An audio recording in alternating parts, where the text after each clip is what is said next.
And after that, I was trading on the live platforms around 10,000 euros. And I stick with my strategy for 1 week, and I lost all the money in 1 day.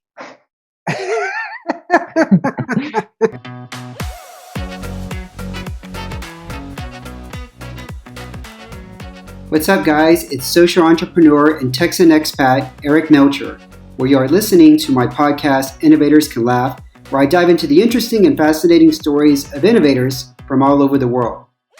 Before I forget, if you enjoy the show, please give us a review and join our newsletter at innovatorscanlaugh.substack.com, where you can get a preview and show notes of every guest we have on the show. It's not every day I come into contact with a modern-day Renaissance man, someone who has a wide interest and is good at many different things. But Romanian startup founder Alin Rosca is such a person. Having been an actor appearing in commercials and movies as a kid, as a gymnast and a football player, an online trader who lost all his money in a single day, and startup founder for multiple companies, Alin has experienced many ups and downs throughout his life. Hope you enjoyed this conversation as much as I did. Let's jump right in, as Alin and I talk about his acting career when he was a kid to kick things off. Most of my life, I would say my child life, I wanted to become an actor, and I spent a lot of time. I was acting in commercials and in movies. So if you Google Alin Rosca actor, you will find something about me. All right. And what kind of movies? Adventure, horror movies, comedy movies, anything like that? To be honest, all sorts of movies. I wasn't a cherry picker. I was just enjoying it being there. And I played also in Romanian movies, American movies. One of them is Madhouse. Is a horror movie. Okay. I was a children back then. I think I was like 10 years old or something like that. Very comfortable in front of the camera. This was something that you just naturally, I can do this. I can memorize lines. I think it was a skill that has developed over time. Okay. Probably. Did your mom push you into that, into the acting? Actually, my mom was not pushing me to do nothing. Everything what I wanted to do, she was just saying, okay, let's do it. As example, after 2 years of gymnastics, the gymnastic, I said, I don't want any more this. I want football. So I went doing 4 years football. And after that, I was saying, I don't want football anymore. I want to play tennis and things like that. And she was saying, okay, to everything. Right. I think this was really good for myself to develop myself. And most of the parents are saying, you are not allowed to do that. You cannot do that. We don't have enough money to do that. But my parents always tried to do everything that me and my sister wanted. Mm-hmm. And that was really nice, actually. Is gymnastic as demanding as it looks on TV? And I know, especially here in Romania, in the culture. You have a history of the Olympics, Nadia Comaneci. I know I just said her last name wrong. But is it very demanding when you start the sport, when you're doing the sport? All the sports are demanding. If you refer at the pressure that the coach is putting on each children, the coaches want, at least when I was young, now they are not that demanding anymore. They don't really care, to be honest, because I have a cousin, he's playing football for 10 years or so. He's still in the high school, but since he was 7 years old or something like that, he's playing football, and his coach is not really a coach. They don't try anymore to motivate them, to push them as much as possible in order to make performance and things like that. Yeah. But it's one thing if you're playing football to run around the cones, to practice your passing.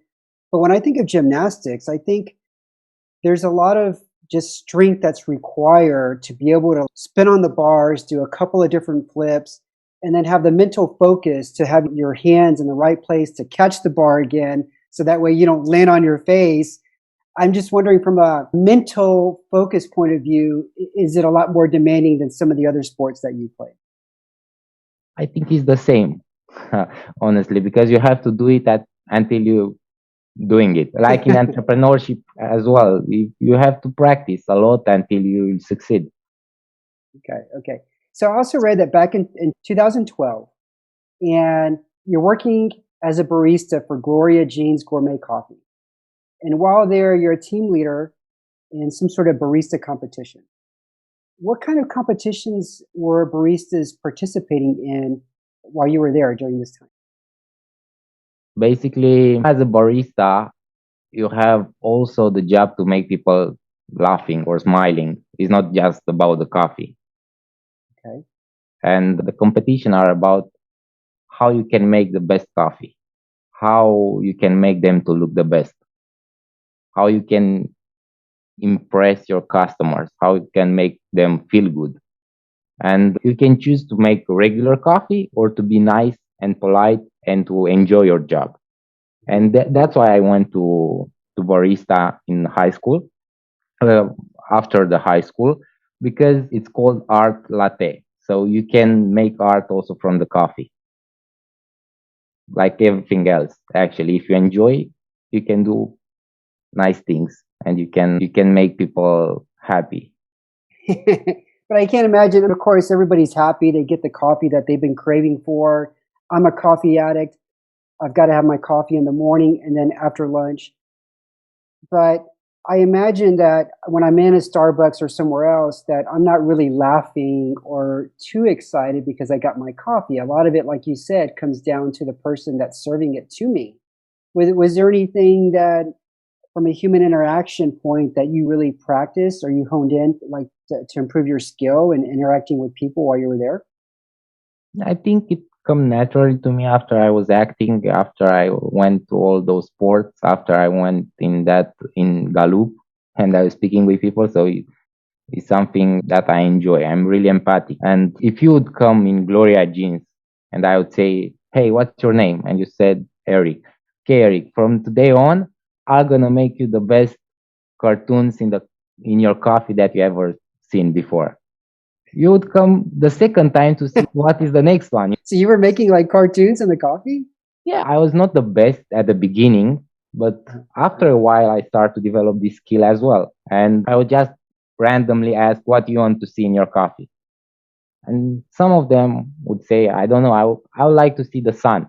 Okay, I can make the sun. I cannot make your face, but some Yeah. regular stuff I can make by hand, not by having some cartoons over there and put some chocolate and sprinkles and things like that. You Yeah. make them by hand. And people were really, if you probably in US, this was something more developed than in Romania because I was doing this 10 years ago. Yes, yes. For the making the different cartoons, I'm not really sure about that.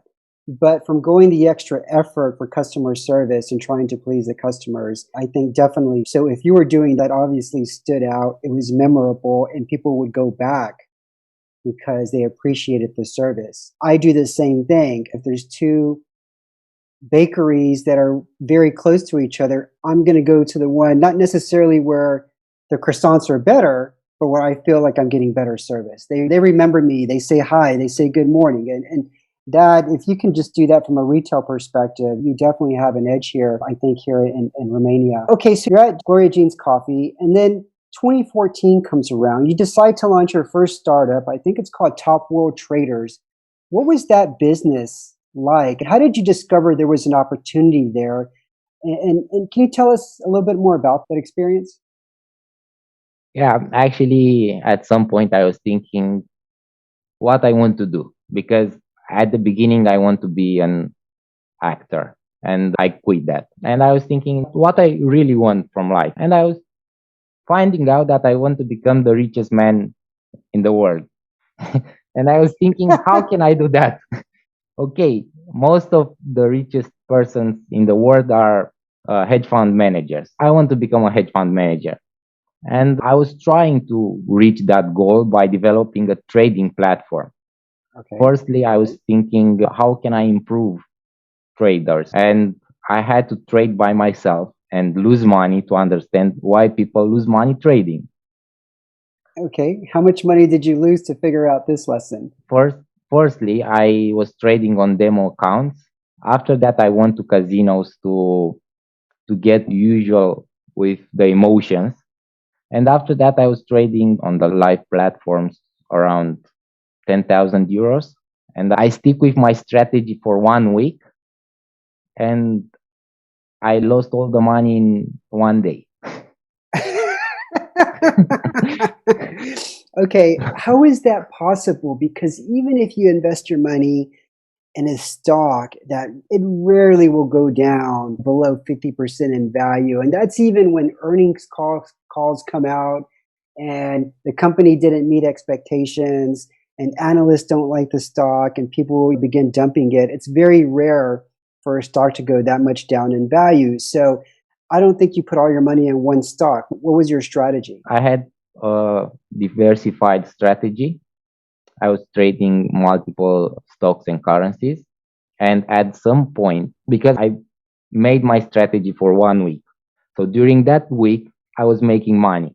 But at the end, in the following day, I had an intuition. And when you feel something, you don't think anymore about if it's right or not, and you take that decision. Okay. And from that point, before I take a decision based on my intuition, I'm always considering all the other factors as well.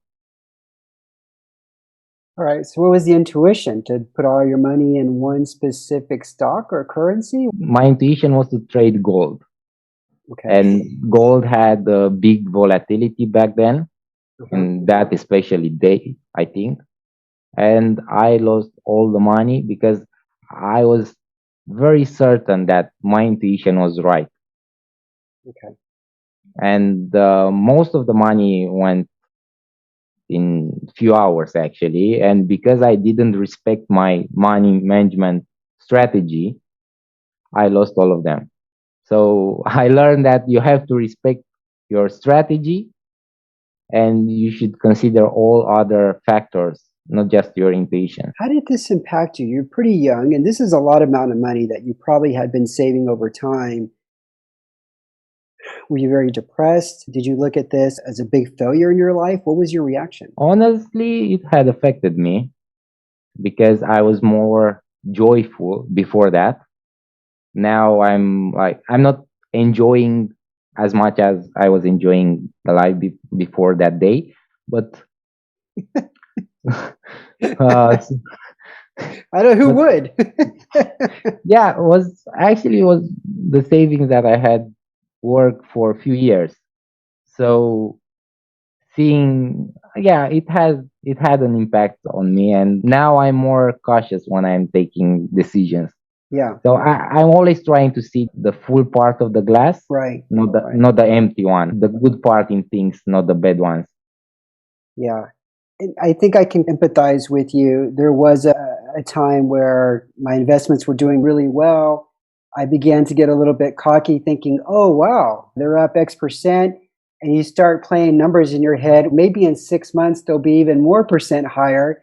And instead of paying off some debt now, I think I'll just keep investing and look for more, riskier opportunities because you can't lose. Everything is making money, and then all of a sudden, 30% of your portfolio is down, and it does linger with you. I've been in that same position, but I think because you're young, it's a really good time in your life to learn that lesson. At least it didn't happen much later in life. So I want to jump to the UK because a little bit after that, you're in the UK. What prompted you to move to? Is it London or were you in another city in the UK? Was near London, was Horsham. I wanted to make a change, and my godfathers were living over there, so I moved with my wife over there. We knew that it didn't represent a much risk because we had a place to live.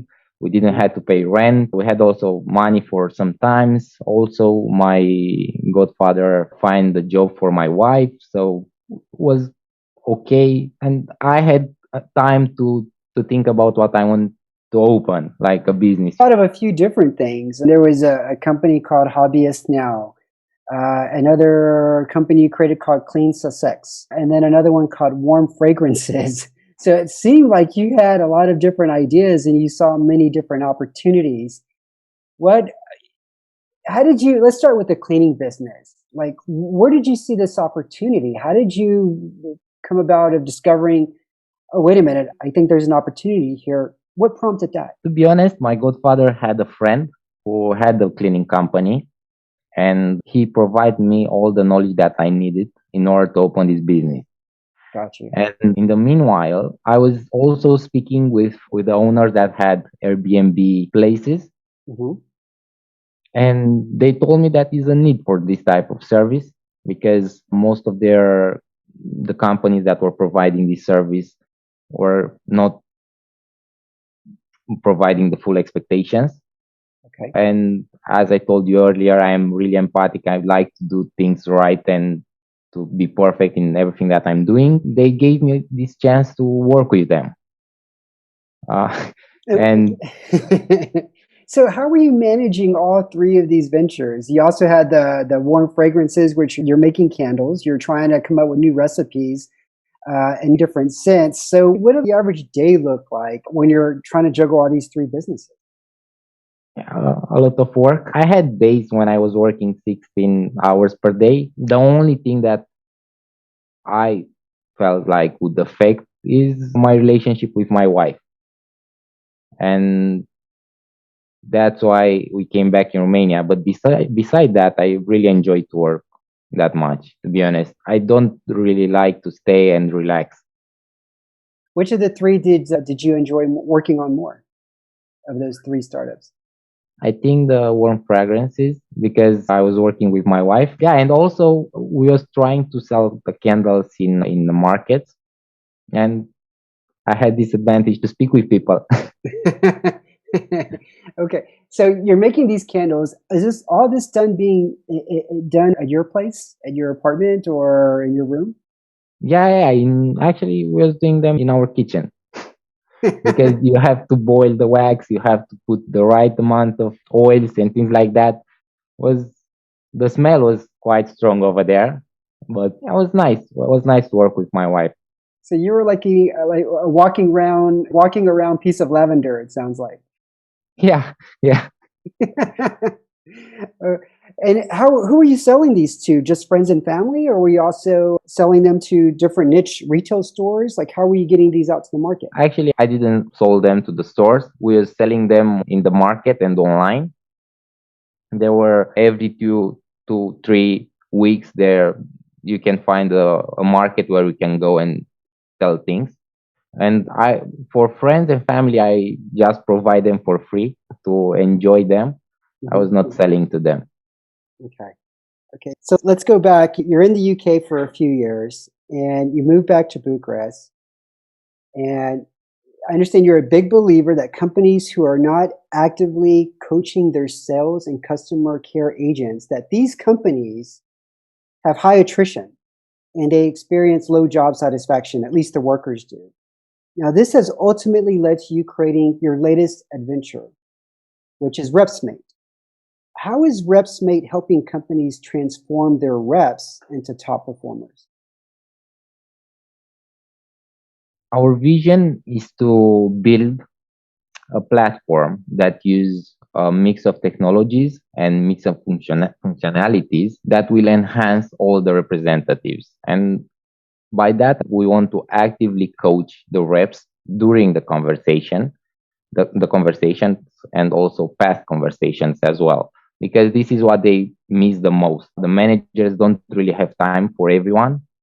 And they don't really build a relationship with each employees because most of them are leaving. So it's useless to try to make a new friend if you know that there are 40% chances that employee will leave in few months. So you said So during the conversation to coach them. Does that mean when they're on the call with a customer, they're also receiving some feedback based on their conversation through AI? Like how does this work? yeah, exactly. So more than the feedback, they're gonna receive also suggestions, but also they're gonna receive what is the best possible answer that they could give to a certain questions or objection because you don't know what would be the best answer to give to a customers at a certain point. Even the managers don't know. They have their intuitions, but they don't know for sure that this is the best one. That's And fascinating. Okay, this that's is what fascinating. AI could do. What's been the response from companies who have implemented RepsMate into their organizations? So basically, we are still piloting the product with our partners, and they are amazed about what the technology can do actually, because most of the things are like scientific. Maybe it's possible, maybe it's not. We will see. But when they see what is really happening, they are amazed because they don't at the beginning they don't really believe that is possible what we want to do, but after they are testing it they are shocked actually. Alin, that's great to hear. That's really cool technology. Having built a few different startups, were there any failures or lessons that you learned that you think have set you up for success? Yeah, I first one I would say that you have to marry your co-founder, because if you want to have success you have to be transparent, you have to trust him, and he has to trust you, as in a marriage. We don't have another way. This is the most important thing. The second thing is that you always have to do a smoke test, because it's the cheapest way to find out if your product is gonna have an impact on your customers. Otherwise you just spend money and you will not know for sure if you will succeed or not. Okay. Alin, what books or podcasts have greatly influenced your career? So I think the first book that I read and I loved it the most was The Richest Man in Babylon. I love that book. I've de-gifted that book to a few different people. What did you like about that book? So I think after I read that book, I started to save money, and Yeah. I've understood that you have to find the right advisors, not just any advisor, or you have to find the right investors to help you along the way. Yeah. Okay. Alin, thanks so much for being on Innovators Can Laugh. Where can people learn more about you and RepsMate? We are pretty easily to be found. Everyone can search for Alin Rosca and RepsMate, and they could go on LinkedIn, Facebook, on our website, or wherever they search for us, they will find us. Okay, wonderful. And for everyone listening, until next week, this is Eric Melcher saying goodbye and la rivedere. La rivedere.